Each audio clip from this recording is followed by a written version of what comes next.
ఉమ్మడి విజయనగరం జిల్లాలో పర్యటిస్తున్న నారా లోకేష్ వైసీపీ ప్రభుత్వంపై విమర్శలు గుప్పించారు. త్వరలో వైసీపీకి అంతిమ యాత్ర ఖాయమని ఎద్దేవా చేశారు.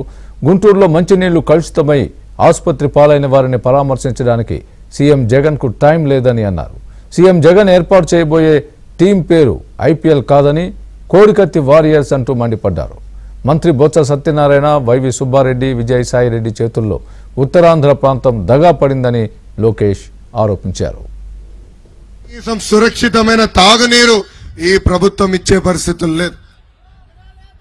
ఏకంగా డయేరియాల వల్ల గుంటూరులో 2 చనిపోయారు. వందలాది మంది ఆసుపత్రిలో అడ్మిట్ అయ్యే పరిస్థితి ఈ రోజు మనందరం చూస్తున్నాం. ఇంత జరుగుతున్నా కూడా ఈ దున్నపోతు ప్రభుత్వం నిద్ర లేసే పరిస్థితి లేదు. వైద్య ఆరోగ్య శాఖ మంత్రి గారిని నేను ఒక ప్రశ్న అడగాలనుకుంటున్నా.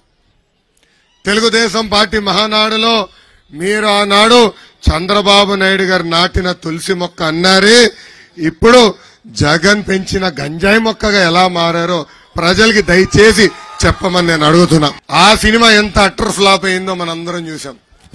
మొదటి షోలో కూడా ఎవరు వెళ్ళి కూర్చునే పరిస్థితి లేదు. పాపం ఆ సినిమా తీసిన ప్రొడ్యూసర్ బాగా నష్టపోయాడు. వెళ్ళి ముఖ్యమంత్రి గారిని అడిగాడు, అయ్యా మీకోసం నేను సినిమా తీసా, నష్టపోయా, కొంచెం నష్టం పూడ్చండి అన్నాడు.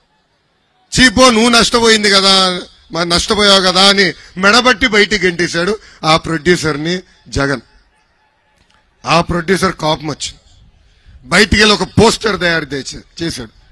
ఆ పోస్టర్ పేరేంటో తెలుసా? అంతిమ యాత్ర. ఆ పోస్టర్ తీసుకెళ్లి జగన్ చూపించాడు. నాకు డబ్బులు నువ్వు ఇవ్వబోతే అంతిమ యాత్ర సినిమా తీస్తానన్నాడు. ఆ దెబ్బకి జగన్ భయపడిపోయి ఏకంగా హార్స్లీ హిల్స్ లో అతి ఖరీదైన 2 ఎకరాల ప్రభుత్వ భూమి ఆ ప్రొడ్యూసర్ కి అప్పగించాడు. నేను ఈ సభాముఖంగా జగన్ అడుగుతున్నా, ఆ సినిమా ప్రజల కోసం తీసిన సినిమా కాదు, మీరు మెప్పు పొందేదానికి తీసిన సినిమా. ఇప్పుడు ఒక ఐపీఎల్ టీం కూడా పెడతాడంట.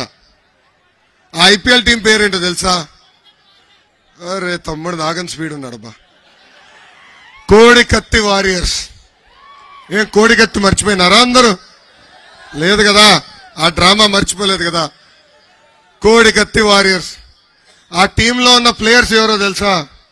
ఆల్రౌండర్ అవినాష్ రెడ్డి, ఎందుకంటే బాబాయ్ని పొడిచి చంపాడు కదా. దాని తర్వాత బెట్టింగ్ స్టార్ అనిల్ యాదవ్, అరగంట స్టార్ అంబటి రాంబాబు గారు, గంట స్టార్ అవంతి శ్రీనివాస్ గారు, అదేవిధంగా సీనియర్ బ్యాట్స్మెన్ గోరంట్ల మాధవ్ గారు, reel star MP Margani Bharat గారు, బూతల స్టార్ సన్నబియ్య సన్నాసి కొడాలి నాని, ఆల్ రౌండర్ బియ్యపు Madhusudan Reddy, cutting fitting master.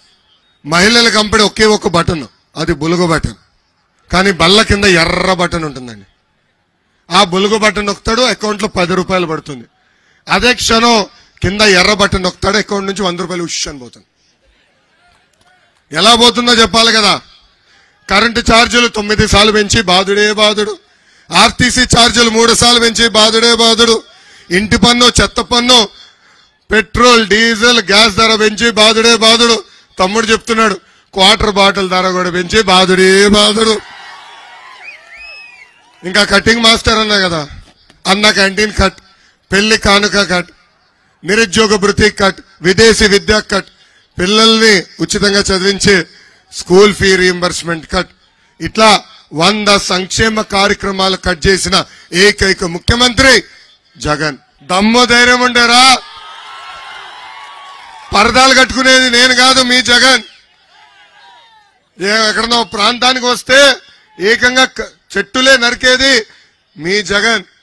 అసలు భయం మా బయటలోనే లేదు బ్రదర్. ఎందుకు భయపడతాం? చంద్రబాబు నాయుడు గారిని 53 రోజులు జైల్లో పెట్టాడు ఈ జగన్. ఆనాడు అరెస్ట్ చేసినప్పుడు 3,000 కోట్ల రూపాయల అవినీతి అన్నారు. దాని తర్వాత 270 కోట్ల రూపాయలు అన్నారు. ఇప్పుడు 27 కోట్ల రూపాయల అవినీతి అంటారు. ప్రజలందరూ ఆలోచించాలా. 15 సంవత్సరాలు ముఖ్యమంత్రిగా పనిచేసిన వ్యక్తి, 15 సంవత్సరాలు ప్రతిపక్ష నేతగా పనిచేసిన వ్యక్తి చంద్రబాబు నాయుడు గారు. మీ అందరి ఆశీస్సుల వల్ల దాదాపు 40 సంవత్సరాలు ప్రజల సేవకి అంకితమైన వ్యక్తి చంద్రబాబు నాయుడు గారు. ఆయనకి అవినీతి చేయాల్సిన అవసరం ఉంటుందా అని ప్రజలందరూ ఆలోచించాలా. ఏ సభాముఖంగా జగన్ కి నేను సవాల్ ఇస్తున్నా. My dear Jagan, time date నువ్వు ఫిక్స్ చేయి. చర్చకు నేను సిద్ధం. నువ్వెంత అవినీతి చేశావో, మేమెంత చిత్తశుద్ధిగా బతికామో చర్చించడానికి నేను సిద్ధం. నువ్వు సిద్ధమా అని ఈ సభాముఖంగా అడుగుతున్నా. అసలు ఉత్తరాంధ్రకి పట్టిన దరిద్రం ఈ జగన్. 3 రాజధానుల పేర్లతో మన జీవితాలు 3 ముక్కలాటలు ఆడుతున్నాడు. ఏకంగా 3 కుటుంబాలకి లైసెన్స్ ఇచ్చాడు ఈ జగన్. ఒక కుటుంబం బోత్స కుటుంబం, రెండో కుటుంబం వైవి సుబ్బారెడ్డి కుటుంబం, మూడో కుటుంబం విజయసాయిరెడ్డి కుటుంబం. ఈ 3 కుటుంబాలు కలిసి ఉత్తరాంధ్రని సర్వనాశనం చేస్తున్నాడు.